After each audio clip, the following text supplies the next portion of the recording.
A nossa igreja agora é atual, hoje última do livro de Apocalipse, é a igreja de Laodiceia. Deixa eu fazer o que eu prometi para vocês aqui. Peço paciência aqui que eu vou ler da própria Bíblia. Vamos lá. A primeira trabalhada aqui, que na verdade eu queria que fosse a última, eu queria fazer o inverso, né? Eu cheguei naquele dia de viagem da Turquia, no próprio dia vim ministrar, e a cabeça estava assim no fuso horário, bem confuso, não sei se eu empreguei o melhor das informações que cabível para aquele momento lá, mas a igreja de Éfeso, assim que nós pousamos aqui, viemos direto para cá, ela tem uma queixa, ela abandonou o primeiro amor. Então já resenhando, se você não pegou, a igreja de Éfeso é a igreja que abandonou o primeiro amor. Depois nós trabalhamos com a igreja de Esmirna. Às vezes Esmirna, ela é elogiada, ela tem uma fama de que é pobre, mas ela é rica, ela não foi repreendida, né? E o contexto você precisa ver no YouTube. Todas essas igrejas estão no YouTube, tá? Então a igreja de Esmirna, ela tem um elogio, ela tem uma fama perante a sociedade que ela é pobre, mas Jesus falou: para mim você é rica. Por quê? Não vendeu princípios e não descredibilizou os valores espirituais. Vamos lá? A próxima igreja é a igreja de Pérgamo, né? Ela era perfeita, o trabalho dela estava em ascensão, estava numa crescente maravilhosa, porém ela tolerava uma doutrina chamada doutrina de Balaão, né? Então ela permitia que algumas doutrinas erradas, não bíblicas, fazia parte do seu dia a dia. Ainda estou em Apocalipse capítulo 2, agora no verso 20, eu devia ter falado os versos das anteriores, né? Eu estou em Tiatira ainda no capítulo 2, né? Ela, na verdade, ela tem também um elogio. Qual é o elogio? Sei de tudo que você faz do seu amor, sei da sua fé e do seu serviço, da sua perseverança, maravilhosamente bem também. Contudo, eu tenho contra você uma queixa que permitiu que Jezabel falasse no seu púlpito, né? Então essa igreja era uma igreja provida de muitas obras, caridade, né? Ou seja, tem muitas igrejas assim, que ganham as pessoas por caridade, mas não tem a doutrina séria, permite que atos perversos, né? Permite que homossexuais trabalhem na obra, permite que pessoas divorciadas e casas novamente, né? Enfim, tem uma série de contextos a colocar aí. Permite que pessoas desleais, né? Permite que pessoas alcoolizadas façam a obra de Deus. É essa igreja aqui. Porém, ela permite que a doutrina de Jezabel, ela atue ali, né? E Jezabel é aquela que destrói liderança. Foi bem mencionado, me lembro desse culto. Foi uma batalha das grandes espirituais aqui. Vamos lá. Virando a página no Apocalipse capítulo 3, nós falamos sobre a igreja de Sardes. A igreja de Sardes, deixa eu me lembrar, a igreja de Sardes está aqui. Ela tem a fama de que está viva, mas ela está morta, né? Então é uma igreja que é afamada, né? Ela bota maquiagem, a bela roupa e fala: não, está tudo bem, enquanto não está, né? É uma igreja que vende uma imagem, na verdade vende o exterior, mas o interior, aquele que tem um raio-x do céu, não deixou ela passar desapercebida. Então a igreja de Sardes é aquela que vende a imagem, tem fama que está viva, mas está morta, ok? A igreja de Filadélfia, que foi a última da volta do nosso fruto fiel, é a igreja da porta aberta e a igreja do livramento da porta fechada. Quem vem nesse culto aqui, não? Eu perguntei, fui bem incisivo a todos vocês, perguntando quem ama a porta fechada, e até que eu ganhasse o coração de vocês naquilo que eu queria passar. Foi bem difícil vocês compreender, mas depois nós entendemos que foi livramento, foi Deus se guardando. Quando Deus fecha a porta, né? A gente, na verdade, fica zangado, a gente se chateia, a gente se desvia, sai, um monte de coisa que a gente faz, né? Culpa pessoas, A e B e C. Se você tivesse, na verdade, me ajudado, né? O fulano me botou no banco, um monte de coisa, o patrão mandou embora. Quando a porta fecha, quem é espiritual discerne as coisas do Espírito. Portas fechadas também pode ter um conceito de livramento, Deus te guardando e te poupando. E hoje nós iremos para a igreja de Laodiceia. Por favor, repitam comigo: Laodiceia. Soletrem, porque a gente costuma falar Laodiceia, né? Não é U, é O, ok? Laodiceia. Se você falar rápido, vai falar U, ok? Laodiceia. Laodiceia, ok? Vamos lá. Apocalipse capítulo 3, verso de número 14. Olha, muito obrigado por ter feito. Eu fiz questão de colocar essas fotos, porque essas fotos, geograficamente, ela na mesma igreja, ok? Um dos sítios arqueológicos maiores que nós vimos lá foi a igreja de Éfeso e também a igreja de Laodiceia. Não sei se você vê, tem um platô aí de vidro aí, isso não quebra, tá legal? e por baixo tem as escavações todas originais, ou seja, para manter a originalidade do que restou da cidade. Faz esse vidro por cima e nós caminhamos sobre ele lá, ok? Versículo 14. Eita. Ao versículo 22. Se os irmãos não se importarem, vou ler, ok? Escreve essa carta ao anjo da igreja que está em Laodiceia. Essa é a mensagem daquele que é o Amém. Glória a Deus. Essa é a mensagem daquele que é o Amém. Testemunha fiel e verdadeira, a origem da criação de Deus.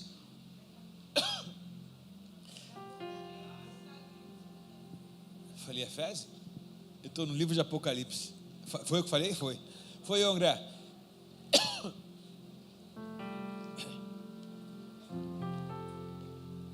Quem passou essa tosse para mim aí? Então vamos repetir aqui. Essa é a carta do anjo da igreja que está em Laodiceia. Essa é a mensagem daquele que é o Amém, a testemunha fiel e verdadeira, a origem da criação de Deus. Eu sei de tudo que você faz. Não é de fato nem frio e nem quente. Desejaria que você fosse um ou talvez o outro. Qual? Frio ou quente? Mas porque é como água morna, nem és fria e nem és quente, vomitar-te-ei da minha boca. Você diz: sou rico, sou próspero, não preciso de coisa alguma. E não percebe, visão bíblica, que você é infeliz, miserável, pobre, cego e nu? Eu aconselho a comprar de mim o ouro purificado pelo fogo, e então você sim será rico. Compre também roupas brancas, para que não se envergonhem da sua nudez. Compre também colírio para aplicar aos seus olhos, para que, de fato, afim você possa enxergar. Eu corrijo e também disciplino aqueles que eu amo. Por isso, sejam zelosos e prontamente se arrependam. Preste atenção. Eu estou à porta e bato. E se vocês ouvirem a minha voz e abrir a porta, entrarei e junto faremos uma refeição como amigos. O vitorioso sentará comigo no meu trono, assim como eu fui vitorioso e me sentei com meu Pai no trono, em seu trono. Quem tem ouvido para ouvir, ouça o que o Espírito diz à igreja. Podemos honrar a Deus com essa palavra? A Ele a honra, a glória e o louvor.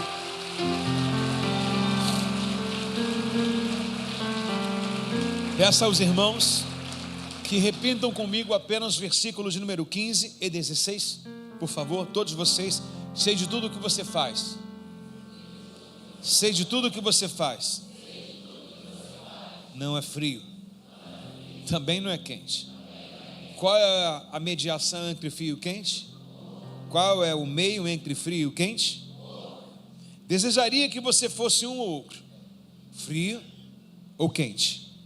Mas porque você é como água morna, era para você repetir, não era?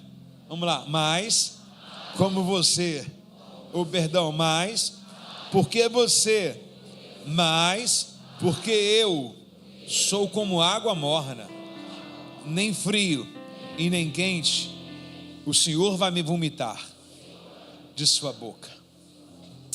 Forte, né? Hoje nós iremos ver um pouquinho de repreensão, e não diga que você não precisa disso, só se você na verdade se encaixar como essa cidade, que estava vestida e dizia assim: não preciso de ninguém, tem minha roupa, que estava com um bom salário, com a empresa funcionando, e fala: não preciso de ninguém, estou bem do jeito que eu estou, Deus está me prosperando. Ó. Ou se você acha que enxerga alguma coisa, Ele está te chamando de cego. Hoje nós iremos ser advertidos com essa última carta, e não precisava ou não deveria ser diferente, que assim seja. Agora basta nós abrirmos nossos corações, deixarmos o Espírito Santo falar, e que Ele nos machuque por dentro, porque se Ele machucar por dentro, Ele mesmo tem um azeite para curar por dentro, né? Bom, não é nada legal essa carta da igreja de Laodiceia, porém se torna uma carta convidativa, porque mesmo com tudo que tem demasiadamente ruim nessa igreja, né? A ausência de fervor dela, a ausência de chama dela, ainda no final há uma esperança para a gente. A Bíblia diz que há uma esperança para a árvore cortada, em que o seu tronco foi cortado, mas a sua raiz ainda está sobre a terra. E ele diz que é o cheiro das águas, que essas águas possam ser colocadas sobre nós hoje, porque no final, apesar de tudo e de todos, ele diz: eu ainda estou na sua porta, eu ainda bato, peço para que você entre.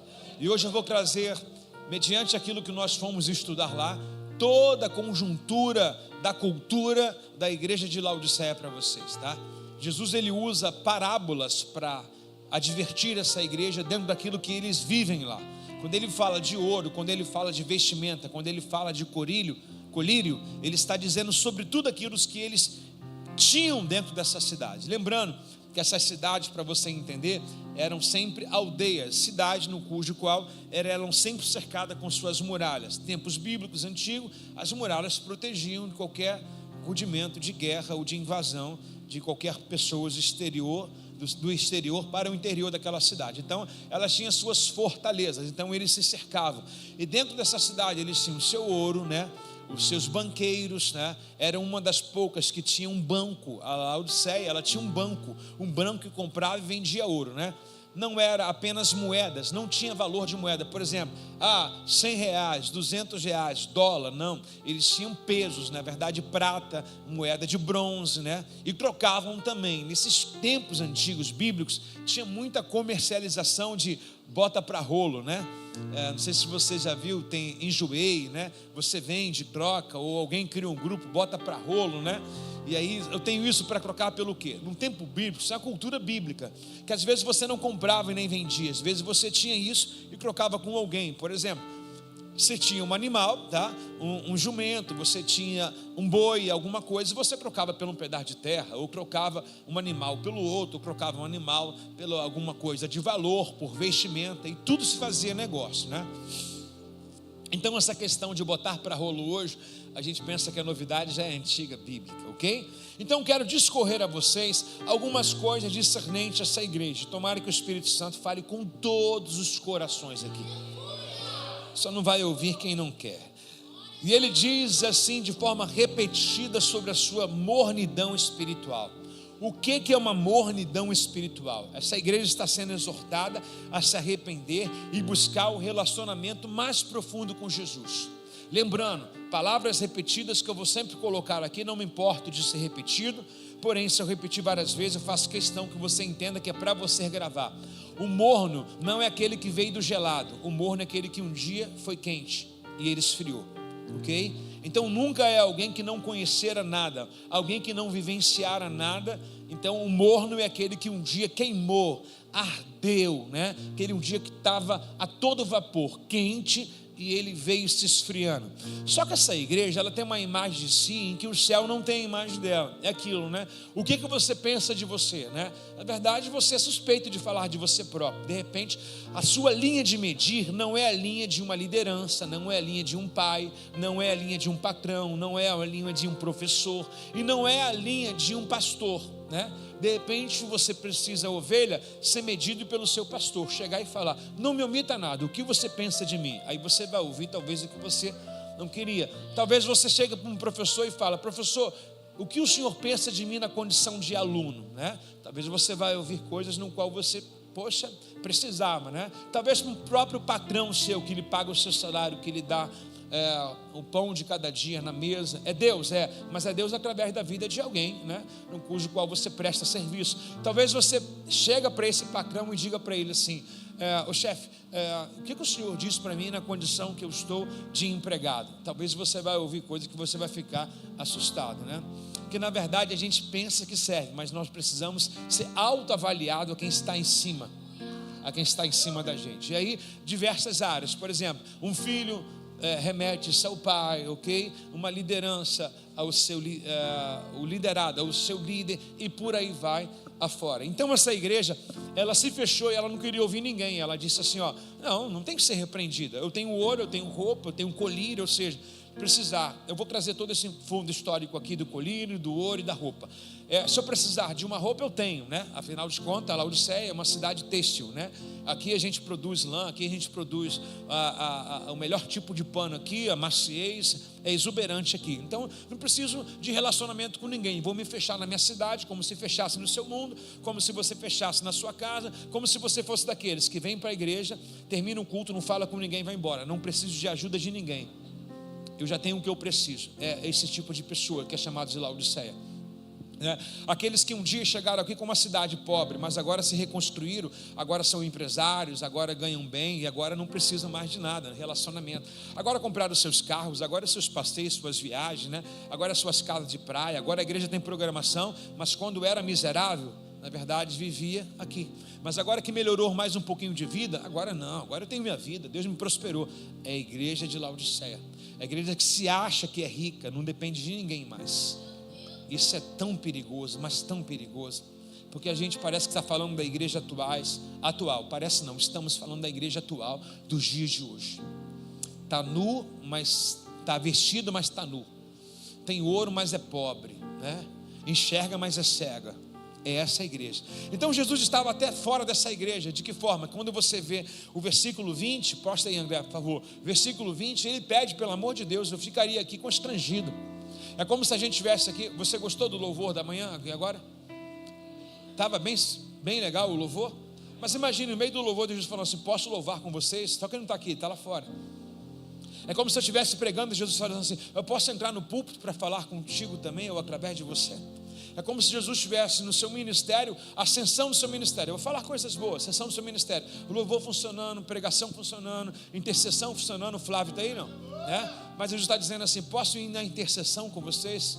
Posso pôr as minhas mãos para interceder com vocês, né? Como se ele tivesse, posso pegar o microfone para pregar junto com vocês? Eu posso louvar com cada acorde musical, com cada nota musical aqui prestada?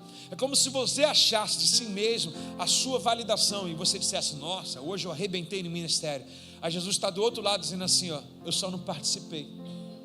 Mas tudo funcionou, né? Funcionou, teve quebrantamento, teve vida, só que ele estava lá do lado de fora. Ô irmã, bate nessa porta, por favor, para a gente ouvir o barulho dessa porta. A senhora mesmo, por favor. Obrigado. Bate assim, irmão, assim, É como se ele estivesse lá: eu posso entrar ainda no culto que vocês estão prestando em meu nome? É como se você cantasse parabéns, tivesse um bolo e o aniversariante não estivesse presente. Gente, o aniversariante não está aqui, mas vamos cantar parabéns, né? Em memória dele, né? É a mesma coisa que essa igreja está vivendo. Uma festa que Jesus não é convidado. É aquela festa de João capítulo 2, né? Tinha tudo lá, mas ele não era senhor daquele lugar. Ele era apenas um convidado. Ninguém se importou com ele. Mas quando tudo está em crise, quando está no momento final, quando você na verdade se reconhece e chama ele, ele aparece. Aí ele transforma a água do vinho. Não precisa dar vinho para ele, dá água, né? A água é você reconhecer: Senhor, eu não tenho cheiro, não tenho sabor e não tenho cor, mas preciso que o Senhor transforme dentro de mim. Me dê primeiro amor. E essa igreja é divertida por quê? Porque ele bate na porta. Dá um toque-toque aí, por favor, pessoal. Imagine só, Jesus pedindo para entrar na sua vida. E aí, quando nós falamos assim: mas espera aí, é uma igreja, né? Exatamente. Eu quero que você tire a parte do templo agora e quero que você pare, pense e reflita em qual área, ou em qual casa, ou em qual empresa, ou em qual casamento, ou em qual vida individual ou coletiva Jesus está pedindo para entrar. Mas você tem a fama que essa igreja tem. Você tem tudo, você tem roupa, você tem casa para morar, você tem estabilidade, você tem recurso financeiro. E você fala até em nome dele, como essa igreja, por exemplo. Ele está dando uma carta para a igreja. O que eles estavam pregando lá? Pregando sobre ele. O autor está sendo falado e ele não está lá dentro. Está entendendo? É literalmente uma festa de aniversário onde alguém está comemorando, cortando parabéns, cantando parabéns com um bolo, porém o aniversariante não está presente. E é complicado demais isso, mas é muito complicado. Diga comigo: esse que estou à porta e bate. Glória a Deus. Então a igreja de Laodiceia, ela construiu uma muralha ao seu redor. Como eu falei, todas as cidades que nós fomos visitar, o que chamou a atenção foram justamente as muralhas que cercaram ela. E essas muralhas eu quero aqui abrir parênteses para que eu fale com vocês. O que é essas muralhas? Quando você tem a tua estabilidade, quando na verdade você se cerca, não acha que precisa de ninguém mais, né? Se agora, na verdade, ela não era assim no início. Até que a cidade se levantasse, né? Ela não tinha essa potência toda, nem essa fama toda. Mas agora não, dentro dela tem ouro, dentro da sua vida agora tem recurso, está se investindo, tem dinheiro para sair, para viajar. Para que agora se importar? É só você ficar no seu mundo. Larga tudo, larga a obra, larga o discipulado, larga tudo. Fica no seu mundo. O seu mundo na verdade te preenche, mas eu acredito que há uma falta dentro de cada um de vocês.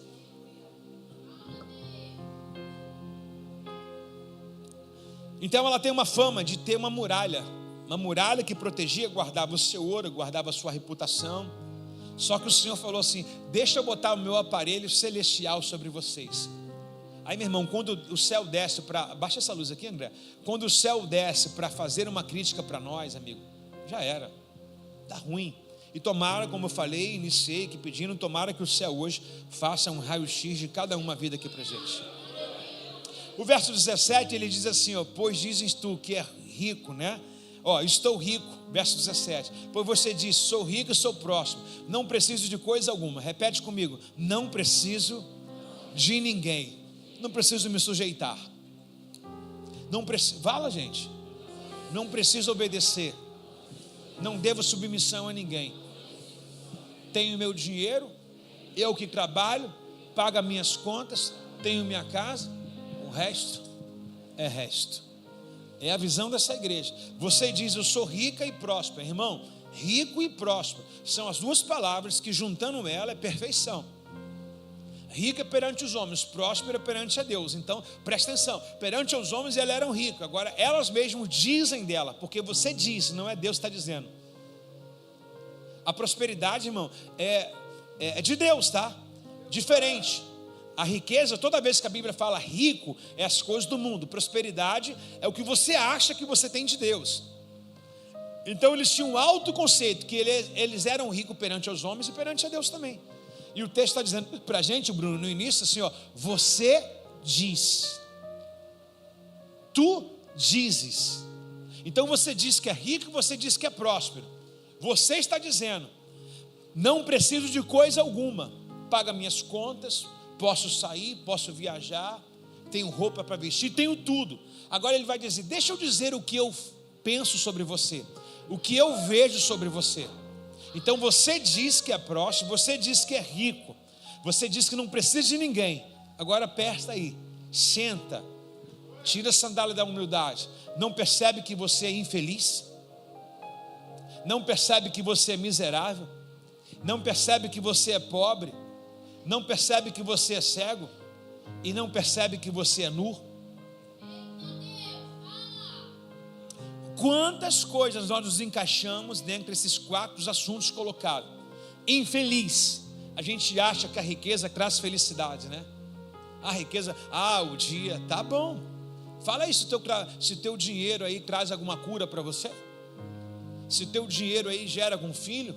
Se o teu dinheiro aí traz algum filho perdido de volta. Se o teu dinheiro aí, meu irmão, ele livra você das drogas. Fala aí para mim, se alguma terapia de algum tratamento físico ou até mesmo espiritual resolveu. Você paga o psicólogo, você paga o psiquiatra, você paga tratamentos, mas não recebe nada e não resolve nada. Desculpa, a palavra é essa, não resolve nada, porque você vive à base de fama. Qual é a fama?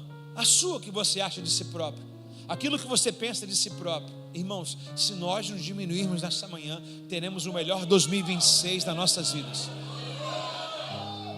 O que eu entendo dessa igreja? Ela tem tudo, correto? O texto não está mentindo, ela é rica, gente. Mas é como se Deus estivesse falando assim, ó: apresenta a sua riqueza perante mim. Não é dar, mas diga para mim que na verdade que você tem tudo, mas você não tem nada. Abra a boca, diga na verdade que você pensa ser feliz, mas não é. Pensa estar vestido, mas não está. Pensa em enxergar, mas na verdade está como cego, querendo guiar outros cegos. Então ele diz, ó: você diz Eu sou próspero e rico. Quem está dizendo é eles, tá? Mas agora ele fala assim: deixa eu dizer o que eu enxergo de você. Aí é onde eu falei para você lá no início: a autoavaliação de si própria é inválida, é causa própria. Agora, a sua autoavaliação é de quem na verdade está acima de você. E é difícil, eu acredito que essa igreja também foi repreendida assim. Por exemplo, quem é o pastor para falar? Quem é Deus para falar, né? E é o que a Bíblia sinaliza para a gente. Sempre alguém para medir é alguém que está acima de você. Alguém que caminhou e caminha onde você não caminhou ainda. Alguém que tem as experiências no qual você não tem. Então, fama do que está vivo também, mas está morto, cabe aqui, ó. Ela diz: eu sou rico, sou próspero, tenho minha estabilidade, minha aposentadoria. Mas deixa eu te dizer uma coisa: para mim, você é um miserável. Nossa, olhe para essa pessoa do seu lado, por favor, olha só. Fala assim: você é infeliz. Tem gente que não tem coragem de dizer. Olha para ela só, transmita para ela, por favor, faça isso. Fala assim: você é miserável. Como é que fica isso, gente? Pastor, que antiética num culto, mandar eu chamar meu irmão de miserável. Pois é, a carta para a igreja. A igreja que vive de fama, que acha de si próprio, tem as suas nomenclaturações, né? Tem os seus gabaritos, né? Tem os seus requisitos, né? Tem o seu nariz em pé, o seu salto alto. Você acha que é alguma coisa. A sua empresa, meu irmão, pode render milhões. Você pode ter milhões, meu irmão. Mas me diz aqui, Eclesiastes 12:7, o pó volte à terra como era, o espírito volte a Deus que o deu. No dia da sua morte, nem tua roupa você pode escolher, vai vestir quem quer, alguma coisa sua. Você nem tem direito de falar assim: pega aquela calça que eu nunca vesti, não. Você não tem direito de falar isso. A gente é muito soberbo, mas muito soberbo. Muito soberbo, prepotente demais. Nossa. Vamos andar, meu irmão, pela uma via. Pergunta para mim, qual a via? A via dolorosa da humildade. E só tem como medir humildade, não é quem não tem nada, porque quando essa cidade não era nada, ela não dizia que era nada. Humildade se mede quando você tem algum recurso. Se alguém falar para mim assim: o fulano é humilde porque mora numa rua projetada, num beco, numa casa de telhado, eu falar: não, ele tem ausência de recurso. Porque humildade, meu irmão, se faz quando as coisas estão funcionando para você. Quando as contas estão no azul, quando você agora deixou de ter um carro quenguice, agora você tem um carro zero. Quando a sua empresa está prosperando, agora você tem funcionário. Quando agora você é do estado, você passou no concurso, agora você se formou na faculdade. Aí eu quero ver quem é você de verdade. Como diz o ditado: dá poder às pessoas e você conhecerá elas de verdade. Tem alguém comigo aí? Não? Chama esse irmão de miserável de novo. Caramba, vai arrumar problema em casa, mano. Não faz isso não. Dentro do contexto bíblico, vê se fica coerente para a gente. Vê o grito que essa igreja sofreu. Vê como eles foram, na verdade, machucados. Eles estavam se avaliando de si próprio, né? A FIP da tabela carro deles estava lá em cima, né? Aí Deus falou assim: deixa eu ver, esse carro aqui tem apontamento, não funciona isso, já teve várias escoriações aqui, e aquilo que eu penso não é o que Deus pensa, né? Aí eles estavam dizendo assim: sou rico e próspero. Só que eles chamam eles de infeliz, irmão. Como é que você vai chamar alguém de rico e infeliz, irmão? Só alguém que se acha alguma coisa, né? Fulano está pensando o quê? É a mesma coisa, irmão. A gente vive hoje em mídia. Hoje assim, cara, a rede social, ela é terrível. Falar disso é até complicado, porque a rede social, ela vende uma imagem e as pessoas querem seguir aquilo que ela nem sabe. Pessoa rica, um dia criticaram ele. Neymar disse assim: eu queria ser um CLT. Aí umas pessoas falam: não sabe o que está falando, que a gente está sofrendo. É porque o dinheiro, ele te tira do habitat natural, o dinheiro tira da natureza. Semana agora eu vi um vídeo dele, que ele estava lá em Nova York, acho que era Nova York, com uma touca ninja, escondendo aqui, porque não pode sair. É assim. Se tem alguma coisa que vai te tirar daquilo que é natural, se tem alguma coisa que vai tirar você da sua família, se tem alguma coisa que vai tirar você da obra, é para ser avaliado. Provérbios 10:22, a bênção, ela não traz dor. Se alguém vai sofrer, né, e para que você seja beneficiado, cara, eu não acredito que eu vou crescer vendo alguém cair. Eu não acredito nisso, que para Deus me promover num trabalho eu tenho que despedir alguém. Não, eu preciso entender Preste atenção, a visão que Deus tem para José. Pergunta para qual é? Tinha cargo de governador no Egito? Não tinha. Mas José entrou, Deus criou o cargo. Não precisou tirar Faraó do cargo. Fica Faraó aí, só que agora José vai ser governador. Então eu acredito que Deus não precisa criar, Deus não precisa tirar alguém, Deus não precisa derrubar alguém não precisa cair em pecado para que eu tome a liderança dessa pessoa. Deus tem um espaço vazio que foi feito para você. Cargos inéditos podem ser criados para se beneficiar. Deus pode trazer uma sabedoria divina, celestial para você. Você não precisa copiar, porque a gente quer ver uma coisa, comunidade, abre uma barraquinha de pipa, pode ficar tranquilo, que em menos de um mês o vizinho vai colocar a pipa também do lado. Essas coisas chamam, mas ninguém procura a sua identidade. Nós queremos ver o que está funcionando, e a gente vive atrás de um vento, vive atrás de um vazio. O que deu certo para outra pessoa não significa que vai dar certo para você. Vou dar uma dica para vocês, quem quer receber? Trabalhe com o que você ama, ficará de férias todos os dias. Faça o que você ama, você estará de férias segunda. Faça o que você ama, estará de férias a semana. Faça o que você ama, estará um mês de férias. Faça o que você ama, estará um ano de férias. Mas a gente vive lá na internet, lá o que está dando certo, qual o tráfego pago? Agora começou o negócio de tráfico, traficantes de internet. Tráfego pago, tráfico, capacitação. Tá lá, todo mundo perdido. Um monte de gente sem identidade. Não sabe nem se é isso que quer da vida. Não, porque todo mundo está fazendo, agora eu vou fazer acontecer. Já orou?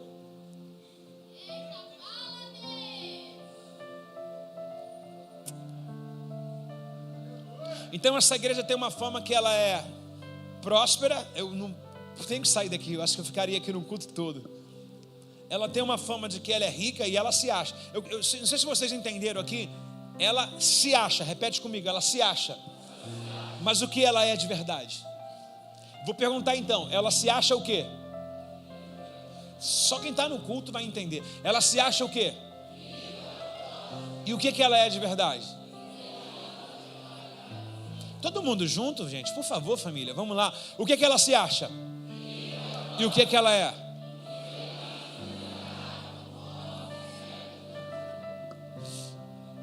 Eu acho que todas as palavras são bem ofensivas, mas a palavra miserável, aquele que vive na miséria, como pode se estar rica? É uma miséria espiritual, irmãos, onde você tem que comprar alguma coisa para você estar alegre. Você é movimentado por pessoas, você não tem alegria própria. Não é, o Senhor é dono da minha alegria. É só quando pessoas, eu tenho que comprar pessoas, eu tenho que capacitar. É por aí, irmãos. É por aí. A alegria do Senhor é nossa. O entendimento do texto aqui é: por que vocês perderam a temperatura e se tornaram mortos? Por que perderam a temperatura e se tornaram mornos? Falei morto, né? Por que perderam a temperatura? E a gente não sabe por quê. Por exemplo, lembra de onde caíste, arrependa-te e volte ao primeiro amor. Em Efésios 3,15, se eu não estou enganado. Então, aonde se tornou morto? Meu irmão, ninguém se torna morto, ou morno, desculpa, de uma hora para outra. Se você apagar o fogo agora, a água vai estar como ainda? Pelando. O que você tem que fazer para a água não parar de pelar? Deixar o fogo aceso. Aí eu vou falar algumas coisas em que apaga o seu fogo. Uma falta de culto. Em casa, online, não é a mesma coisa que presencial. Aqui você junta brasa. Aqui você junta brasa, lá na sua casa você é carvão. É você, uma televisão, um telefone, uma rede social te distraindo. São coisas poucas que você fala, não tem nada a ver, foi só uma vez. Daqui a pouco é duas, acumula. Daqui a pouco é três. E você sabe, meu irmão, que um pecado cometido, e se não houver sentença para ele de primeira, você acaba acostumando. Por exemplo, um funcionário, ele rouba R$50 hoje, o patrão não sentiu falta, no outro dia ele vai roubar 50. Então ninguém esfriou, meu irmão, porque não sabia o endereço do fogo. Esfriou porque não queria acender, porque dá custo. Tem que pagar Uber, tem que botar gasolina, tem que abrir mão de alguns trabalhos para vir. E aí a fama da riqueza não permite você ser humilde. Falei para a pastora hoje de manhã aqui, falei que todo o trabalho que te tira dos compromissos espirituais é Faraó lhe dando. Moisés chega para Faraó e fala assim, ó, Deus manda liberar o povo para ele fazer uma festa no deserto. O que Faraó faz? Aumenta o trabalho e dá mais comida para ele. Porque quando eu digo mais comida é o quê? Era a única meio de pagamento que eles tinham lá. Não ganhavam dinheiro, era comida e moradia. Então toda vez que você quiser celebrar a Deus, ou Deus tiver algo para celebrar com você, acredite, vai ter alguém querendo pagar por essas horas. Mas a gente é antiquado, né? A gente reclama, pastor, eu preciso trabalhar, o meu Uber. Pois é, irmãos, a palavra está aí para quem se aplica nela. Ah, pastor, você não sabe o que eu estou passando. Tudo bem, irmão, a palavra está aí, justamente, esse é o alerta. Ele está dizendo assim, ó, eu ainda estou batendo nessa porta. Me diz se você vai pagar as contas, me diz se você vai enriquecer. Olha, irmão, por que falaria isso com tanta gente aqui hoje? Quanta gente falta, quantas pessoas em pé na quarta-feira, os dois povos se reúnem manhã e noite aqui para falar. E Deus ainda grita, poderíamos fingir que está tudo bem aqui e falar, não, está tudo bem, não precisa de exortação aqui não. Mas irmãos, a igreja não pode viver de fama. Quando eu digo igreja, somos nós, tá? Serve para você? Serve para mim também. Posso ouvir glória a Deus aí, irmãos?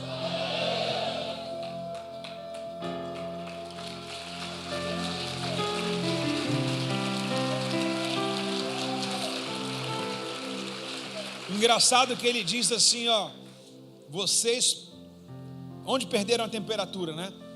E o texto, na verdade, ele faz uma alusão dizendo assim, eu considero vocês repugnantes. A palavra repugnante significa nojo. Quando ele diz assim, ó, vomitar-te-ei vocês da minha boca, quer dizer, o sabor não é agradável. Quando você come alguma comida estragada, o que você faz? Engole ou joga para fora? Quando alguma coisa amarga demais, você engole ou joga para fora? Exatamente, ele está dizendo assim, vocês são impugnantes para mim, eu tenho nojo de vocês, meu Deus do céu, nojo, quem tem nojo de barata? Para você entender, quem tem nojo de rato? Quem tem nojo do pecado? 20%, quem tem nojo do pecado? Tem que ter nojo, você não pode abrir brecha nenhuma para o pecado, tem que ter nojo. Segredo para você conviver no evangelho, se relacionar com pessoas, as pessoas que vão fazer você cair, não é Deus e nem o inferno, tá? Pessoas são, na verdade, a primeira etapa para você cair. Ame o que Deus ame. Ama o que Deus ama, não o que as pessoas amam. Odeie o que Deus odeia. Então a palavra nojo, ela é terrível. Vomitar-te-ei da minha boca. Já pensou, irmão? Uma comida muito bonita, imagina que uma comida muito bonita, mas estragada. Alguém já deve ter ido para um restaurante e visto isso aqui. Então vamos lá, uma comida muito bonita, fala comigo, uma comida muito bonita. Aí quando você pega o garfo, põe na boca, você mastiga e tem um cabelo. Está entendendo? Não dá nojo? Você come aquela comida? E por que Jesus tem que conviver contigo? Pastor, porque Ele é amor. Rapaz, lê a parte completa. Ele é amor, mas é fogo que consome. Deus nunca vai se rebaixar a criatura. Nunca. Falei para uma pessoa esses dias específica, eu falei assim, ó, quando o filho pródigo saiu de casa, o texto não diz o que o pai sentia. Presta atenção, Lucas 15, o que eu falei? Lucas 15.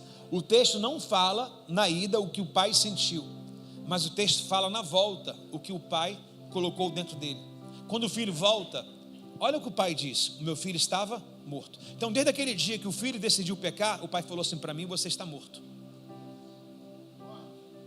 para mim você já não existe mais.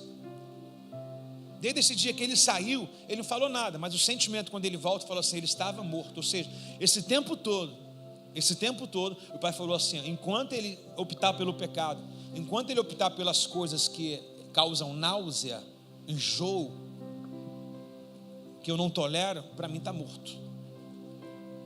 É o que Jesus pensa da gente. Tem alguém comigo? Não.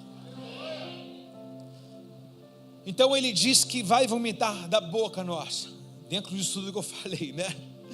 Ele diz que vai cuspir para fora. Irmão, não é nada agradável você ver alguém tirando algo que está, porque não é só tirar, é a cara que a pessoa faz.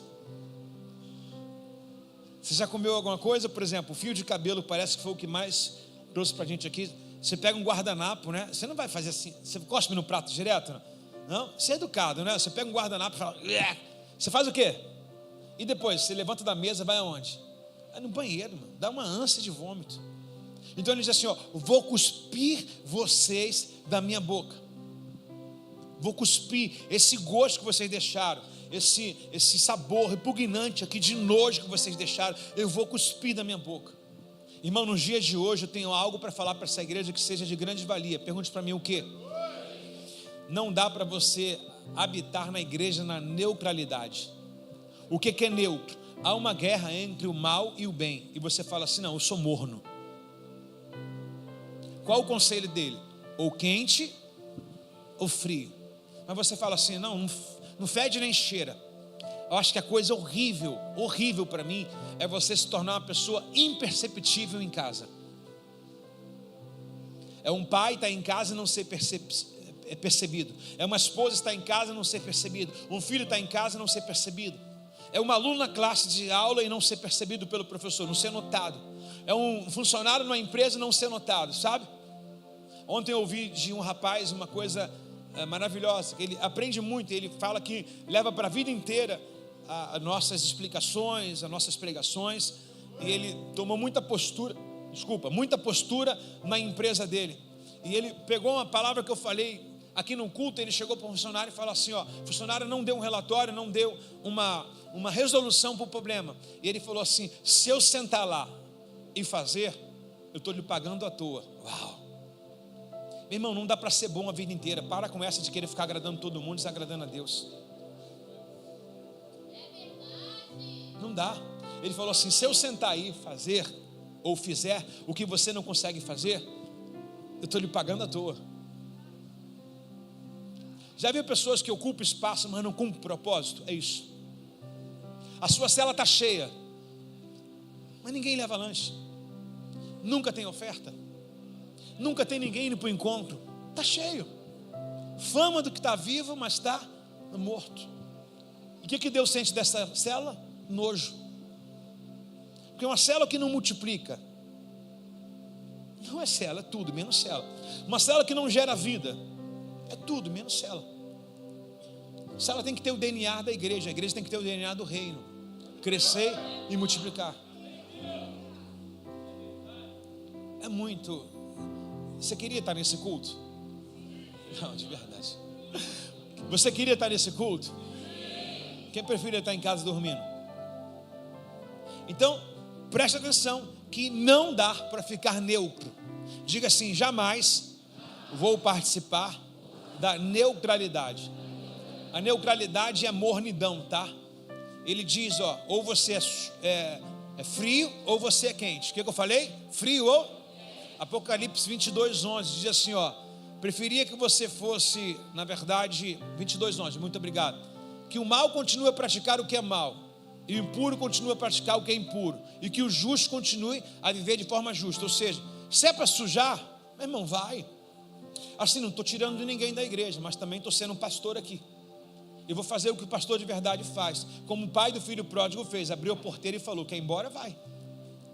Vou falar para você que não me ouve, está aqui o ano inteiro, não larga cigarro, não larga bebida, não obedece nada, espanca a mulher, não é fiel a Deus e nada. Deixa eu te falar, que vantagem tem no próximo culto você estar aqui? Desculpa, irmão, obrigado. Nossa, a gente está fazendo um número com você, cara, uau. Tira a foto aí, mídia, a igreja está lotada.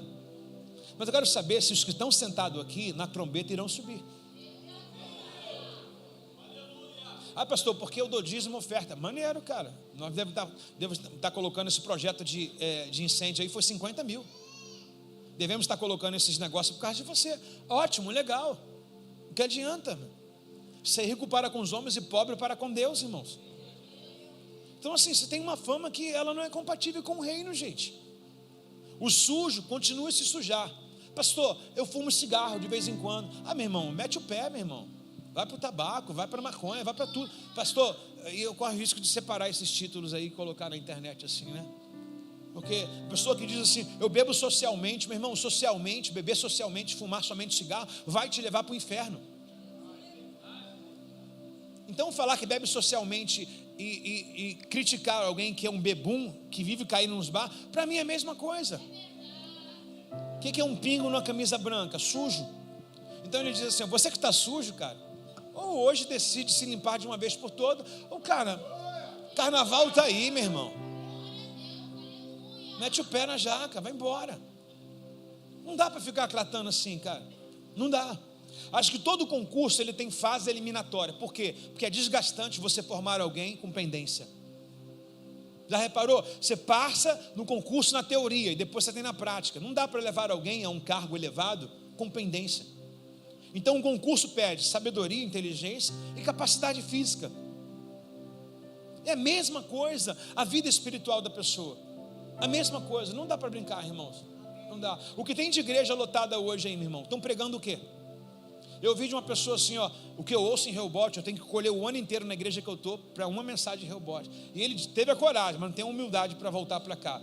Ele disse assim, ó, para mim preencher um culto e um encontro com Deus que tem na Rehoboth, eu tenho que fazer vários cursos na igreja. Eu quase vivi a semana inteira na igreja para juntar o que eu tenho de informação. O que você já ouviu nessa manhã? Poderia finalizar aqui, já estava ótimo. Estava ótimo. E vocês não dão valor. Aí eu vou dizer para vocês, haverá mais rigor para Sodoma e Gomorra do que para você, desculpa, Gerazim e Betsaida, do que para Sodoma e Gomorra. Porque se essas duas cidades, Sodoma e Gomorra, fosse avistada, fosse evangelizada com o que o Senhor fez em milagre em Corazim, alguns dos pecadores lá viriam se arrependido.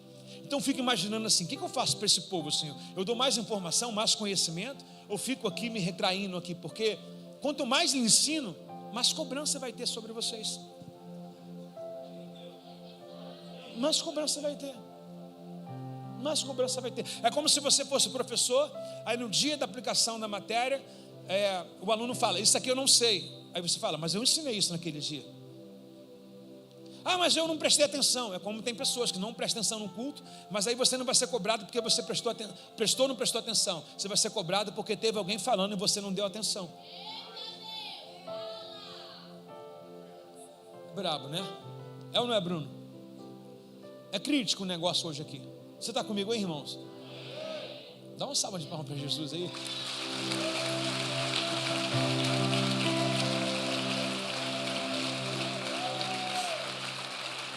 Nós temos um mapa a desenhar aqui. Por exemplo, eu falei de 3 estágios. O que eu falei? Qual é o primeiro estágio? Diga: quente, morno e frio. Repete isso, por favor. Quente, morno e frio. Quantos estágios? Quente, morno e frio.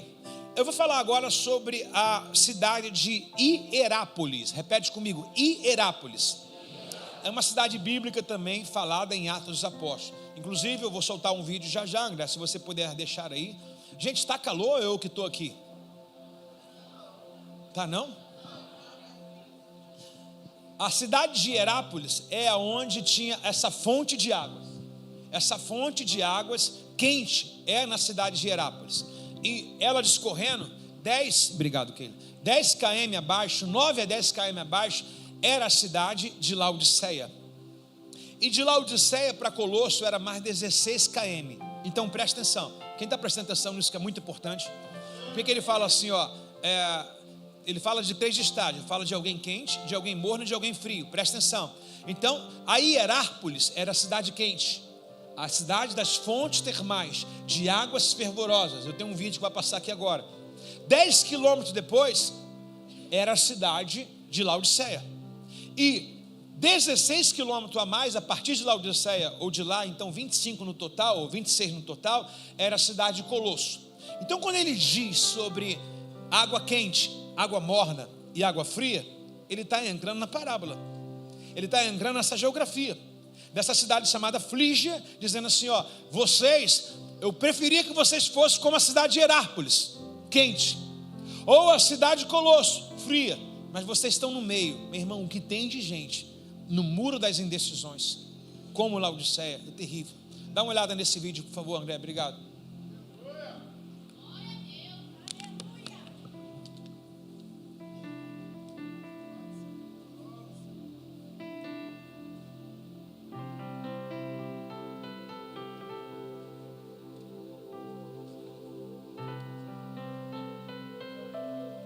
Shalom, família. Estou aqui em Hierápolis, Colossenses capítulo 4, verso 13. Paulo manda uma saudação para os irmãos de Laodiceia, de Colosso e também Hierápolis, ok? Eu estou aqui no episódio bíblico das fontes das águas termais. Dá uma olhada aqui em toda essa natureza de uma fonte de água que vem derramando sobre toda a cidade. Ó, as águas que estão aqui, elas são bem quentes mesmo, quentes, tá? A temperatura dela é de água quente. Só que a Bíblia, sendo Bíblia, né, trazendo essa edificação, nos tempos bíblicos antigos do primeiro século, eles canalizavam essa água aqui e levavam para Laodiceia. Agora você vai lembrar em Apocalipse capítulo 3, quando Jesus disse para a igreja de Laodiceia: eu queria que vocês fossem quente ou frio, né? Eu estou aqui em Hierápolis, Laodiceia, possivelmente Colosso depois. Então as águas saíam daqui, águas quentes, passavam por Laodiceia, 7, 8 quilômetros dentro de um cano, né, canalizada. Certamente as águas iam se esfriar, né? Então elas se tornavam uma água morna em Laodiceia. E depois, a próxima cidade, ela era uma água fria. Então Jesus fala assim, ó: eu queria que vocês fossem frio de uma vez, ok? Ou quente, né? Como diz em Apocalipse 22, 11, né? Que o sujo se suje cada vez mais, que o limpo se limpe cada vez mais. Não dá para ficar na indecisão, com uma mancha fingindo que tá. E aí, um pingo aqui, eu tô sujo ou tô limpo, né? Não existe um copo d'água pela metade, ou tá cheio ou tá vazio. Então o que Jesus ele diz pra gente sobre a escolha dele? Ou você é quente ou você é frio. Define o que você quer. Em cima do muro não dá para ninguém, o lugar das indecisões. E eu estou aqui em Hierápolis para declarar que eu decidi sair de Laodiceia e não esfriar de uma vez, ok? E não desistir de tudo. O meio te define. Você está em Laodiceia, a cidade morna. Ou você volta para Hierápolis, ou você vai para Colosso, para água fria. Eu estou aqui para decidir por mim e por você. Espero que se impulsione. Eu decidi sair de uma vida morna para vir para uma vida onde Jesus gosta, onde Jesus ama e onde Ele nos quer, né? O fogo deve se arder continuamente sobre o altar. Sair de Laodiceia para vir para cá, para decidir para você voltar a queimar novamente ao lugar das águas quentes. Volta para cá. Jesus diz: é melhor você ser frio ou quente. Então eu decidi ser quente. Deus abençoe sua vida. Olha aí, as águas termais de Hierápolis. Olha que lugar lindo. Lindo demais. Gente, lindo. Parabéns, Turquia. Muito bonito. Muito bonito. Gente, que cidade encantadora é a Turquia. E a cidade de Colosso, ela ainda nem foi nem escavada ainda. A igreja, a cidade está ainda, os escombros lá não foram nem mexida. Mas, gente, Hierápolis, que sítio arqueológico lindo demais. A gente anda nessas montanhas, parece que foi pintada. Depois que você bota na internet algumas fotos, você vai ver as montanhas todas, parece que é neve, parece que está em neve, mas não é neve, tá? Apesar de ter um frio. Então a água quente com a temperatura amena ali de 5 graus, que a gente subiu para lá, 5, 6 graus, madrugada quase zero, é terrível, né? Muito frio. Então a água se potencializa mais ainda estando quente, né? Porque fora dela está muito gelado. Mas que lugar lindo, maravilhoso. Ali é a cidade bíblica chamada de Hierápolis. É essa cidade das águas quentes, né? Então a gente tem esse reflexo agora, porque ele diz assim, ó: espero que você fosse quente ou frio, mas morno, vomitar-te-ei. Então eu decidi subir lá com a caravana toda para aquele lugar para fazer esse vídeo, dizendo para vocês, irmãos, é quente mesmo. Tem outro vídeo que eu pego as águas assim, meus pés, a fumaça chega, predomina aqui, as águas saem da rocha. E a história é que eles eram muito inteligentes, ó. Eles canalizavam, eu falei 7, 8 ali, mas eram 9, 10 quilômetros, né? Eles canalizavam essas águas para que elas podiam ir dentro de lugares separados, lagares lá, para que elas pudessem estar permanente lá. E claro, né? Tinha que ter a saída também, porque senão ia transbordar. E elas rudimentavam ali a cidade de Laodiceia. Então, nesse encanamento que tinha de 10 a 9 km, imagina, saiu de lá muito quente, e até chegar na Laodiceia, se torna uma cidade, uma água morna. E aí o texto remete a gente a nos colocarmos à distância. São 11 anos de Rehobote. Nessa distância de 11 anos, ou de 10 km, o quanto ainda queima em você? Ou o que você deixou, o que era e o que não é mais? 10 km foram o suficiente para as águas se tornarem águas mornas. 10 anos, 11 anos de Rehobote. Aonde você se encontra? Qual o estágio dessas águas que você está hoje? Qual o estágio dessas águas? Em meio a esses kms, em meio a esses anos, qual é a sua tipologia que você possa mensurar hoje onde você está?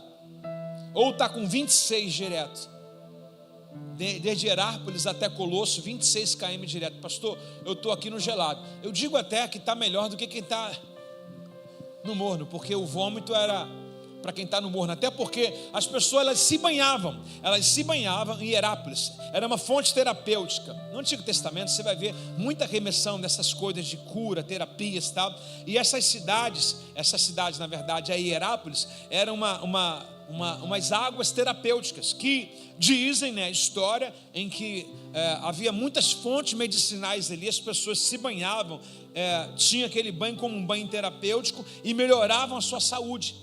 Agora, em Colosso, pasme, em Colosso também havia turismo em Colosso.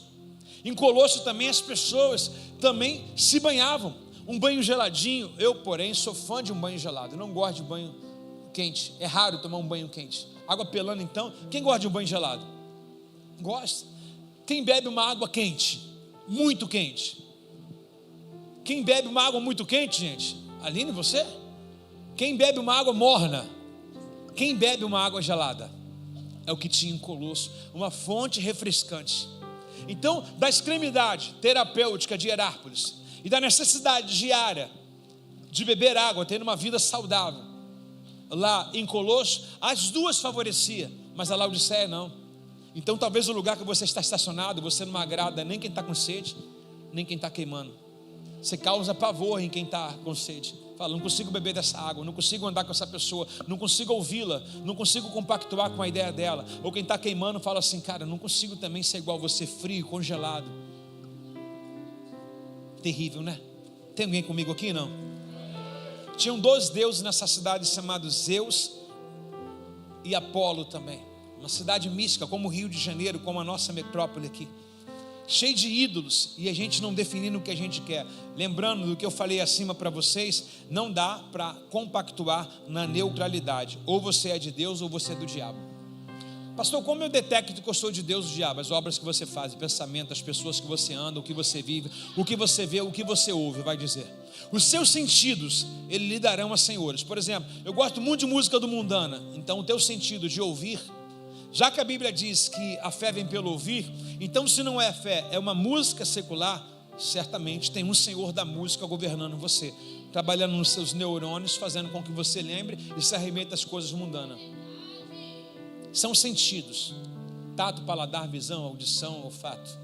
Todos os nossos sentidos. Se Deus não governar o que eu vejo, se Deus não governar, na verdade, o que entra, se Deus não governar o que ouço, se Deus não governar o que eu toco, se Deus não governar aonde eu ando, vai ser certamente o Deus desse século. Os seus sentidos, eles farão menção de qual é o seu Senhor. Tem alguém comigo? Então a pergunta que eu tenho para vocês agora são 4 perguntas. Diga a primeira: o que você perdeu no caminho até aqui? A água saiu quente, Deus te fez no fogo, sim ou não? Quando você entregou a vida para Jesus, você entregou no fogo. Quando você foi batizado no fogo. Quando você foi para o encontro, você foi instruído no fogo, sim ou não? Na verdade, você sempre amou o fogo, mas desde esse fogo até agora, o que você perdeu no caminho até aqui? A primeira pergunta: aonde está aquela fervura do chamado que não lateja mais? Cadê o teu chamado? Cadê as tuas obras? Deus te chamou para quê? Para alguma coisa. Cadê o teu chamado? Lembrando que eu falei, volto a repetir, como pessoa natural aqui. Nada espiritual para falar do que eu vou falar. Tem 5 pessoas dormindo. Nada espiritual. Vou falar de alguém pensante. Eu nunca tenho a razão 100%. Posso falhar como homem, mas não errar como pecado. Estou no altar do Senhor. Procuro sempre ter uma vida de um caráter ilibado. Posso não ser o que você espera do seu ponto de vista, mas aí olhe para o seu também. Sem nessa laranja toda. É Pepsi, quer cobrar Coca-Cola, né? Só vive sem gás. Presta atenção. Aonde está a fervura do seu chamado? Conversando com um rapaz essa semana, ele disse assim: pastor, o ano passou. Minha esposa fez 50 anos ontem. Uau. Já falei para você que ela é aquele filme. Não sei se você já viu O Milagre de Benjamin Button. É isso, não? É O Milagre de Benjamin. É Button? Button. É o que, Bia? Tu não conhece o filme, mas fala para mim no inglês. Milagre de Benjamin. Já falou Benjamin diferente, né? Desculpa. O Curioso Caso Benjamin. Vem cá, você estuda música, opção de cor, tem tempo para ver filme ainda? O Curioso Caso de Benjamin Button. Aí, Bia. Benjamin Button. Fala o teu inglês para ela aí. A Cris tirou onda lá em Israel. O Curioso Caso de Benjamin Button. Curioso. Meu irmão, se fechar o olho, parece um homem falando, parece não? Curioso Caso de Benjamin Button. O sangue de Jesus tem poder, irmã. Aleluia. Presta atenção. Voltando aqui ao assunto. Tem que dar uma elogiada agora, né, pessoal? Vocês esperem fazer uma merchan aqui agora, né? 50 anos, mas não parece, né, gente? Obrigado, menina. Aí esse rapaz, ele falou para mim assim, vou juntar tudo, tá? As janelas que eu abri aqui, vou tentar fechar agora. Ele falou assim para mim, o ano passou correndo. Eu falei, cara, passou. Mas a Bíblia diz assim, me ensina a contar os meus dias. Se eu te falar que o ano passou voado, passou para todo mundo. Mas o que você fez no ano? Eu falei para ele assim, só reclama de que passou voado quem tem pendência, quem não terminou a faculdade, quem não se matriculou na academia, quem não fez a dieta que tinha que fazer, quem não terminou o livro que tinha que ler. Quem tem pendência vai dizer, passou e não fiz. Porque quem está carregado de trabalho, de informação, vai chegar no final do ano e falar, Jesus, quanta coisa. É a mesma coisa que falando de idade. Mesma coisa. Eles foram para o nosso passeio lá. Até hoje trabalhamos, nos conhecemos no retiro de jovens. Até hoje todos os envolvimentos que é possível para a gente de trabalho de jovem, a gente está dentro. E a gente gosta pra caramba. Entende a puberdade deles, a confusão, dá umas mocas, um beijo, um abraço. Vai falar em jovem, deixa eu tirar aqui merchan aqui também, parte 2. Eu e ela estávamos lá no Beto Carreiro e quero parabenizar. Quem é os pais que levou os filhos aqui, por favor? Eu quero parabenizar. Pergunta para mim, por quê? Porque além de pagar os R$1.000 do ingresso, que é toda a conjuntura, né? Beto Carreiro, ingresso, hotel, ônibus, os pais que deram R$1.000 para os filhos gastarem, está de parabéns também. Eu tenho prova disso, porque eu estava lá, na primeira noite do jantar, arrumamos um restaurante, eu falei com a menina, é tudo jovem, a maioria não trabalha. Se alguém colocar na balança mais do que tiver o dinheiro, deixa ele levar, só nota a diferença no final, titio vai acertar tudo. Irmãos, não, você pensou que foi o quê? Que eu tive que acertar? Os jovens estavam com mais dinheiro do que eu.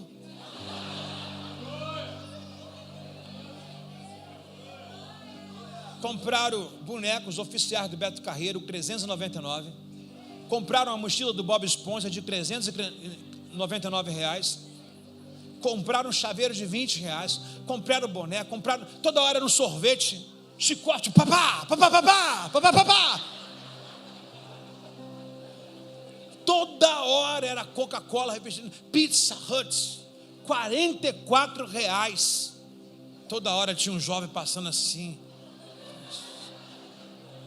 Hambúrguer, cachorro quente. Meu irmão, o Hot Wheels, se tiver o vídeo aí do Hot Wheels nosso aí, põe aí porque é maneiro. Fomos no Hot Wheels, daqui a pouco está o jovem chegando lá. Aí ovo, você sabe que a água nesses lugares é quase R$10, né? Era R$8 a água? R$8. Aí houve um assunto assim, falar, aí compra água para mim lá. Aí o outro falou assim, quanto que é água? Não sei, mandei comprar. Aí tá uns meninos que vieram, meu irmão. Sabe aquelas bolsas de iFood? Aquela bolsa assim de papelão, quadradona assim, de entrega. Daqui a pouco os meninos vinham assim com um negócio assim no braço assim. Aí cachorro quente para um. Quanto que é o cachorro quente? 35 merréis. Pão com salsicha. Só. 35 reais. Aí eu falei assim, gente, a gente tem que parar com esse espírito de autopiedade, de pena. Porque eu tomei na cabeça. Ô tia, não faz vergonha para eles não. Deixa eles comer o que eles querem. No final a gente acerta. Entrei no parque. Até que entrasse no parque. Hambúrguer de 60 merréis. Teve um menino que parece que tinha 10 cabeças. Porque ele comprou 10 boné.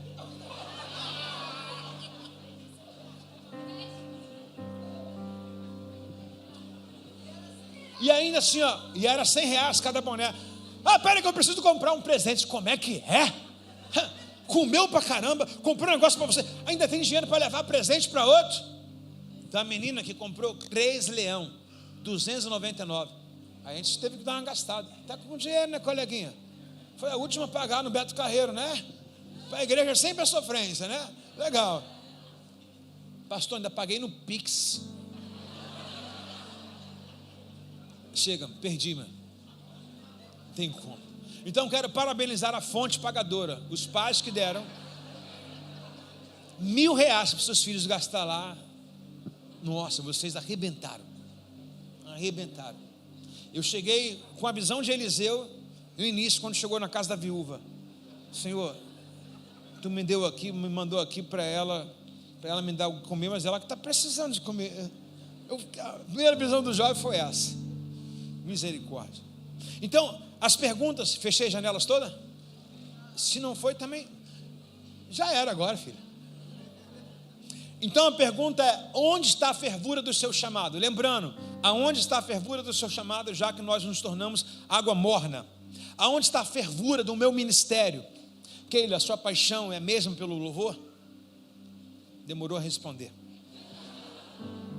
Os pastores que estão aqui, supervisores, líderes de célula, Serginho, Vacari, Godoy, intercessão. Flávio está com a gente há 11 anos. Lindomar, aonde você está? Em Herápolis, Colosso ou Laodiceia? Todos nós hoje. Marcelo, quem é você nessa história? Qual é a paixão do seu ministério? Eu desci ali, desci de cima. Uau! Vim por cima, descendo a escada. Uau! Pelo amor de Deus, dá licença aí, tá? Esse cara estava na intercessão. Geralmente a intercessão tem que estar ligado, né? O cara estava ali. Falei, cara, como é bom ver alguém assim, cara, que é a mesma paixão, o mesmo amor, o mesmo sentimento. Os dias não apagam a temperatura. As crises, tem crise, irmãos? Tem. Já me passou crise de cela dele também, crise do Vasco, um monte de coisa assim. Tomara que a crise dele acabe hoje.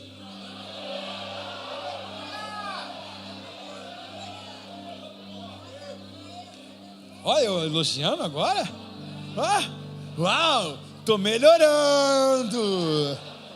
Estou melhorando, né? Então, aonde está a entrega do seu chamado? Repete todo mundo alto, estou terminando. Aonde está a entrega do meu chamado? Aonde está todo mundo junto? A entrega para o ministério. Por exemplo, entrega para o chamado é teu. O ministério entrega para o chamado é teoria, diria assim para você entender. O ministério é a prática, porque não existe um chamado sem o exercício dele. Então falar para mim que você tem chamado, falar até papagaio fala. O chamado ele é exercido quando ele tem a prática dele. Então nessas águas, aonde eu estou? Onde está o meu chamado? Onde está a minha entrega ao ministério? Deixa eu fechar uma janela. Lembrei agora, viu? Aí eu falei para esse jovem, falei, cara, são 20 anos fazendo a mesma coisa. A mesma coisa, 20 anos. Mas para mim tudo tem sentido. Tudo tem sentido. Sabe? Mesmo que eu não ministre no encontro com Deus, mas para mim estar lá é minha resiliência estar lá. E se eu não estiver um dia, vai ser uma eventualidade, mas estar presente, fazer algumas coisas pequenas que é cabível para mim, se o meu tempo se ajustar, é disponível sempre, mas nem sempre acessível, né? Se tiver alguma coisa, eu gosto de fazer, eu gosto de estar, porque traz significância e traz um estado de resiliência. Porém, era tempo dos reis estar na guerra, então Davi não tinha que estar em casa. Isso me preocupa. Se tem alguma coisa que é no meu tempo, eu querer viver fora desse tempo. E se tem alguma coisa que eu quero acelerar, dá entendendo que se é tempo dos reis estar na guerra, então também tem tempo dos reis estar no palácio.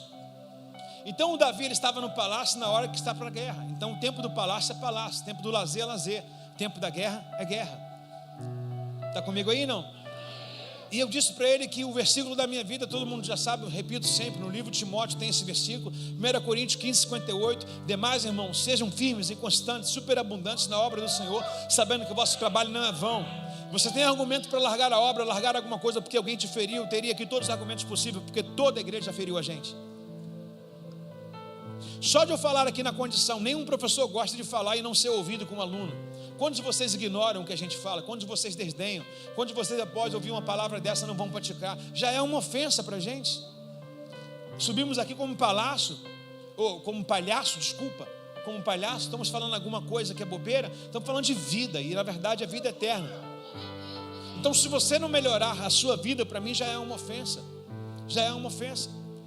Mas só que o estado nosso de servir, eu vou responder por mim e da minha esposa, cada um responda por si próprio. O estado nosso de servir é incondicional. Pergunta, como assim? Independente de você, nós iremos fazer. Incondicional. Porque se Deus consultasse a terra, e aí terra, deixa eu ver se dá para levar o meu filho, Deus não entregava.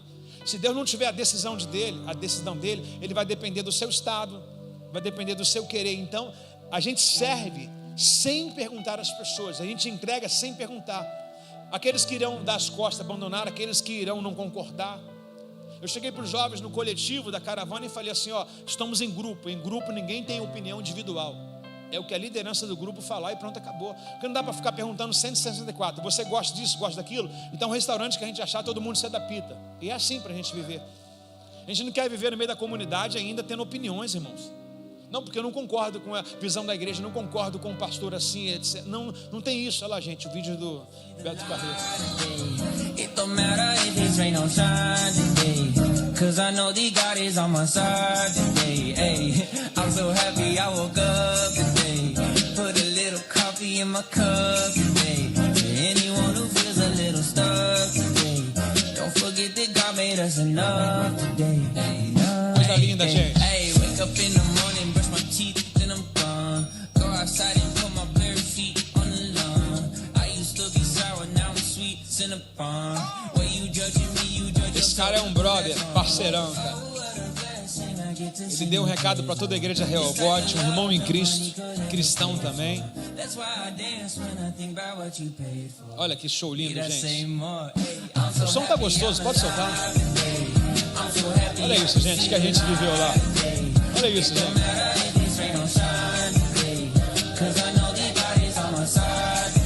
Olha Rehobote em peso aí, gente.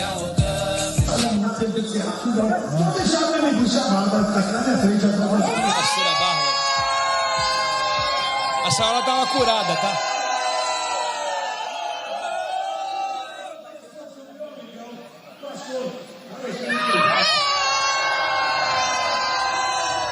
Fizemos marca lá, segura, André. Alguns jovens evangelizaram e outros ganharam até vida para Jesus lá. O importante é ser igreja fora dela também, cumprindo o ofício de Jesus. Está comigo aí, não? Que igreja é essa, gente? Deixa eu tirar um aspas aqui. Que igreja é essa? Que esse ano nós temos feito, gente? O que nós temos feito? Pelo amor de Deus. Pelo amor de Deus, irmãos. Fomos para Israel esse ano, irmãos. Fomos para o Beto Carreiro esse ano, irmãos. Compramos uma igreja em Campo Grande esse ano. Cara, que darei eu, Senhor? 12 livros esse ano. Um ano de maior ensino da história dessa igreja foi esse ano, tempo de Timóteo. Que igreja é essa? Que loucura. Os amigos pastores falam assim: vocês não dormem não? A gente fala assim: a gente é igual em São Paulo. Essa igreja não para, cara. Não para. Quem ama Rehobote? Verso 18. Verso 18, terminando, diz assim, ó: que de mim, nossa, nem tentando você estava. Pode ficar ainda aí, segura um pouquinho. Falei terminando, mas é.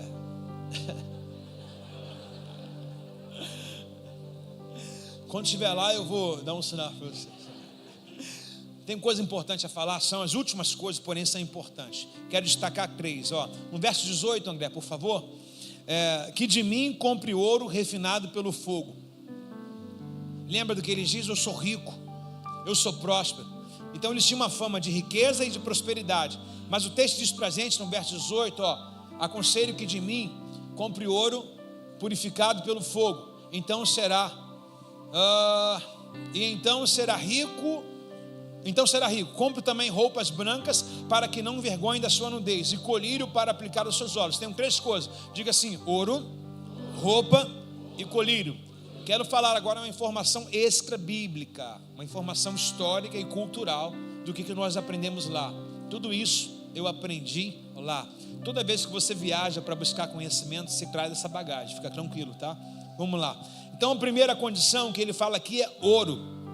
Lembra do que eu falei, que essa cidade era cercada? E a Laodiceia foi a única cidade que foi passada para a gente que havia realmente, de fato, bancários ou banqueiros lá, bancos mesmo, que vendiam e compravam ouro. Ô, gente, o ouro no tempo bíblico é bem diferente daqui, tá? Salomão pega carros e caminhões de ouro. Hoje é bem diferente o valor, né?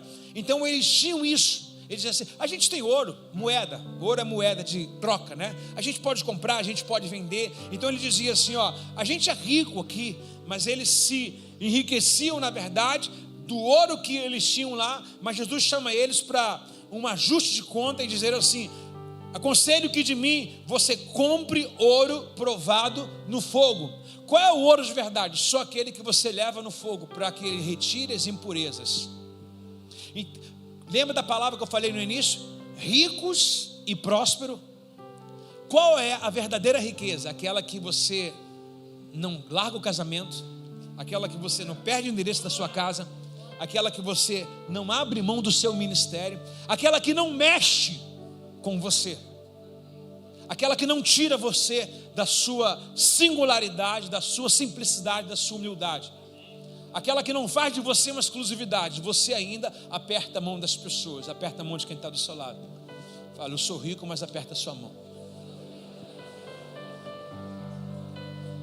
Então uma repreensão para eles, que eles dizem assim, ó: estou rico e bastardo. Na verdade, presta atenção, já estou fechando as janelas do ouro, da roupa e do colírio, né? Ele diz: eu sou rico e sou bastardo. E Jesus está chamando ele de quê? De pobre, miserável. Eu tenho ouro, eu tenho carro, eu tenho casa, eu tenho grana. Para mim você é rico, para mim você é infeliz e miserável.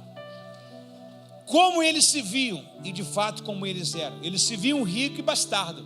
Nós temos o nosso próprio banco aqui, nós temos muito ouro aqui, conseguimos vender, Wallace, e conseguimos comprar. E Jesus está dizendo assim: para mim vocês são infelizes e são muito pobres. Vestidura, ainda no verso 18, desculpa gente, ainda no verso 18, vestiduras brancas. Repara bem que há uma cor descrita aqui, presta atenção. Então você será rico, compre também roupas brancas. Qual é a analogia de roupas brancas? Claro, a Bíblia faz menção também de vestes brancas, significa pureza. Só que Jesus traz uma questão cultural para aplicar a eles. Essas cidades, Hierápolis, Colossos e Laodiceia, eram cidades também de uma grande fabricação de têxtil, ou seja, de tecido. Então, na verdade, eles tinham um tecido mesclado em Laodiceia, e em Colosso eles tinham um tecido preto, que era para eles o mais valioso possível. A gente está dizendo assim: você se preocupa com as etiquetas de você, qual a marca que você quer colocar. É como se eles dissessem assim: não, nós temos roupa suficiente, nós fabricamos nossos próprios tecidos. Aí Jesus fala assim: vocês estão vestidos para vocês, mas para mim vocês estão nus. Preste atenção, eles auto se sustentavam, tanto no ouro, dona Emília, e quanto também na sua roupa. Então eles disseram assim: ó, vou fechar os muros aqui, porque a gente tem nossos banqueiros, quem quiser vir que compre. Eu não preciso também me render a ninguém, porque eu tenho o que vestir.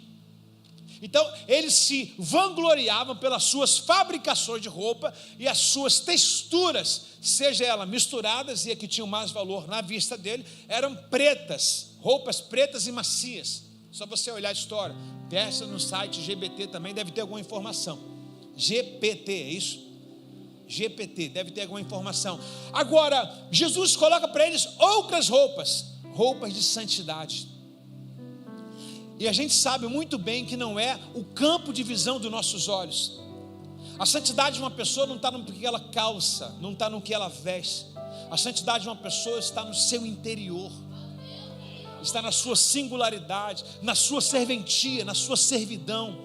O quanto você é útil à igreja que te resgatou, o quanto você é útil ao reino que te redimiu, o quanto você é útil e grato às pessoas que quando você não tinha nada, estenderam a mão para você. Agora você se isola na sua roupa, né? No seu glamour, você se isola nas suas etiquetas e diz assim: não preciso de ninguém, tenho que vestir, tenho que comer. Lembra da parábola que eu trouxe em alguma das igrejas? Não lembro? Louco, essa noite pedirão a tua alma o que tem preparado para ela. Lembrando, vai se vangloriar da sua roupa, no dia da sua morte você não tem nem direito de escolher qual que você quer ser enterrada. Colírio para os olhos. Por que Jesus traz essa tipologia toda? Lembra para mim, por favor, vamos lá: ouro, roupa e colírio. Ele diz assim sobre o colírio, deixa eu pegar aqui, vamos lá: o colírio para aplicar aos seus olhos a fim de enxergar. Preste atenção, para eles enxergavam, mas para Jesus eles eram cegos. Talvez seja esse campo aqui nosso. Você pensa que está rico e Jesus está te chamando de pobre. Você pensa que está vestido, tem uma boa moradia, Ele está dizendo: para mim você é um desalojado, para mim você é um nu. Aí você pensa que está enxergando: não, eu tenho a visão. Aí Ele está dizendo assim: para mim você é cego. E qual é a questão do colírio? Essas cidades têm muitas essas coisas de cura mesmo, né? E elas tinham muitos artefatos até da natureza. Por exemplo, você pega o pessoal do campo aí, você vai ver que você está com uma dor de barriga, fala com a vovó, o pessoal do campo vai lá, bate uma erva, alguma coisa lá, e dá para você, rapidinho você fica bom. E sempre foi assim. Então essa cidade também tinha uma medicina muito avançada, e tinha uma pomada que era chamada colírio para os olhos. O nome da pomada era pó frígio, já que a região era da Frígia, e eles tinham essa pomada. De que forma essa pomada? Porque as pessoas, né, viviam debaixo de poeira, de um sol escaldante. Então tinha algumas defasagens e algumas coisas cultural ali prejudicava a vista de muita gente. Então a igreja de Laodiceia se vangloriava, dizendo assim: não tem problema não, você pode se manchar lá e ficar cego, mas quando chega aqui a gente bota o pó frígio aqui e a visão é restaurada. E ele fala assim: vocês continuam cegos para mim, tem olhos mas não vê. O pó frígio era o fenômeno daquele lugar. Então eles diziam assim: a gente tem ouro, riqueza, a gente tem roupa e a gente também tem vista. E ele fala: vocês são miseráveis, vocês são pobres, vocês são cegos e vocês são nus. De repente você fala assim: não, eu enxergo, não preciso ouvir conselho de ninguém. O caminho que você está vai te levar à morte. Existe alguém que tem uma visão do que você não tem. Existe alguém para te orientar. E aí, meu irmão, a gente cai na nossa igreja, a igreja do discipulado. Quantas pessoas, meu irmão, não querem ouvir uma liderança? Ou até mesmo vou trazer para mim ao pastor que vos fala nessa manhã aqui. E quantos de vocês têm andado aí cegos espiritualmente, procurando resposta? E pode ficar tranquilo, se você está procurando resposta fora do que eu estou falando, o Deus que habita dentro de você, que é um Deus cego, que não vê, que não enxerga, Ele vai lhe orientar. E você vai dizer: Deus falou comigo. Como pode um Deus falar com alguém que está cego? Abre os seus olhos para que você realmente de fato enxergue. Não confie na sua pomadinha milagrosa, no seu devocionalzinho chulé de manhã, na sua oraçãozinha mequetrefe, que você diz que está com vida com Deus. Não tem vida nenhuma com Deus, porque pelas obras nós conhecemos a árvore. Tem alguém comigo ou não? Devia estar com quem? Terminando, agora sim, Laís. Terminando. Eis que estou à porta. Verso 20, André, por favor. Eis que estou à porta. Atenção. Atenção. Guanabara. Tudo por você. Atenção. Repitam comigo. Atenção. Digam, Marta. Atenção. Eis que estou à porta. E bato. Espera aí. Alguém soberbo dentro da cidade. Alguém metido a ter visões dentro da cidade. Alguém metido a estar vestido dentro da cidade. Alguém metido a estar rico. E ele diz assim, ó, ainda tem jeito para você. Cara, agora eu fico admirado com esse amor. Tanta falha dentro de uma igreja, dentro de uma pessoa, dentro de uma família. Ele fala assim, eu estou pelo menos na porta, porque as suas atitudes me colocaram lá fora, mas eu estou à porta e bato. Mais uma vez tem uma coisa extracultural para colocarmos aqui. Os romanos, que eram predominantes nessas épocas, se eles quisessem entrar na tua casa e dormir, eles entravam sem bater na porta, apenas arrombavam a porta e dormia na sua casa. Jesus traz uma cultura romana para dizer assim, eu não sou igual a eles, eu não vou invadir a sua casa, eu só entro aonde eu sou convidado. E ele diz, eis que eu bato a porta. Meu Deus, isso é pavoroso para a gente, saber que Jesus está fora e eu pensei que estava dentro.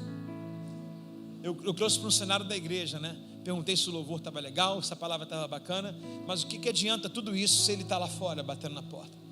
O que adianta você vencer, você conquistar, você avançar, você ter as coisas, ter os bens? Para os seus pais você está perfeito, porque você está conseguindo pagar as suas contas. Para os seus pais você está legal, mas para Deus você é um filho rebelde. Para os seus pais você faz faculdade, para os seus pais você trabalha, né? Para a sociedade, para alguém com a linha baixa, você está na média, mas a linha de Deus é alta. Porque santidade não é para qualquer um, é para quem deseja de verdade. E ele diz, Suzinha, mãezinha, eis que estou à porta e bato. Se você ouvir a minha voz, tudo está condicionado a isso. Ele está batendo. Porque tem gente que ignora. Por exemplo, já viu um pai quando fala, fulano, já falei com você, já falei de novo, né? O problema é que tem gente sempre falando, mas tem gente sempre querendo ser surda onde tem. A pior coisa, eu ouvi uma frase do Hernando Dias Lopes uma vez, que é maravilhosa, que ele fala assim, ó, não põe ouvido aonde Deus não põe a voz. Repete comigo, não põe ouvido aonde Deus não está falando. Mas cara, presta atenção, não é possível. Se nós não estivéssemos aqui com voz de Deus nessa igreja, essa igreja é fechada, gente, que ninguém consegue sustentar uma igreja desse tamanho, esse tempo todo não, gente. Não consegue. Eu ainda fico assim, dizendo para você, Deus ainda está insistindo em nós, dizendo para nós assim, não desistir de vocês, ainda estou batendo na porta de vocês. E não é normal, acredito que a Laodiceia não caiu do dia para a noite, não. É normal, uma conquista aqui, uma coisa ali, levanta mais um muro, vai se isolando, né? Eu tô quente, mas esfriei 10 graus, mas tá bom, pô. Estava com 40, né? Ainda está quente, né? Mas o problema é quando você começa a chegar no negativo, que é a condição. Então eu tenho um pedido aqui essa manhã aqui. É para quem quiser, sem emoção, sem sensacionalismo nenhum. Não vou fazer um convite para ninguém se arrepender. Mas se hoje você não é o que você foi anteriormente, você está devendo. Mas você está vestido, você tem salário. Você tem fama hoje. Você conseguiu o auge da sua vida. Sabe, irmãos, presta atenção no pastor aqui ainda. Um dia Deus falou para Moisés assim, ó, Moisés, pode ir, já liberei vocês. Vocês vão governar a terra que emana leite e mel. Moisés olhou para Deus e falou assim, como é que é? Conquista? O Senhor está mandando eu ir? Moisés falou, eu não vou dar um passo para um nível de conquista se o Senhor não vier comigo. Porque eu não tinha nada, o Senhor esteve comigo, agora que o Senhor vai me dar tudo, o Senhor vai ficar aí? Não. Pode vir comigo. Qual é o aprendizado que eu tiro disso? Qualquer uma acréscimo na nossa vida, Deus tem que participar com a gente. E o mínimo que a gente pode fazer é se debruçar, é servi-lo. é recompensá-lo pelo aquilo que Ele faz na gente. E hoje o convite é pessoal, individual. Quem hoje, meu irmão? Quem hoje? Por mais que você se ache bem, mas está bem aquém do que você já foi um dia. E hoje, terminando esse ano, as 7 igrejas, você olha, está quase morno, ou está morno, ou já esfriou de vez. Pastor, eu quero ir para Hierarpo. Então vamos para lá, no lugar das águas quentes. Volte a queimar, volte a servir, volte a ser útil. E eu vou terminar com uma oração no altar, se você quiser.